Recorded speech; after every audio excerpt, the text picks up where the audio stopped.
এইটো বৰ ধুনীয়া এটা খেল, চাওঁ আহক। এই দাস্তানীয়া খেল অকমান চেনি হৈ গ'ল। আহা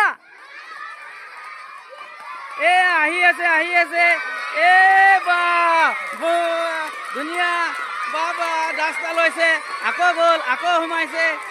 এ বাবা কোন পাছ যাব এতিয়া, কোন পাছ যাব ঐ বেলেগ নাহিবা।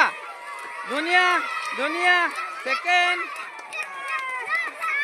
থাৰ্ড বা এইটো বৰ ধুনীয়া এটা খেল, চাওঁ আহক। এই দাস্তানীয়া খেল অকমান চেনি হৈ গ'ল। আহা এ আহি আছে এ বা ধুনীয়া বাবা দাস্তা লৈছে, আকৌ গ'ল, আকৌ সোমাইছে। এ বাবা কোন পাছ যাব এতিয়া, কোন পাছ যাব ঐ বেলেগ নাহিবা।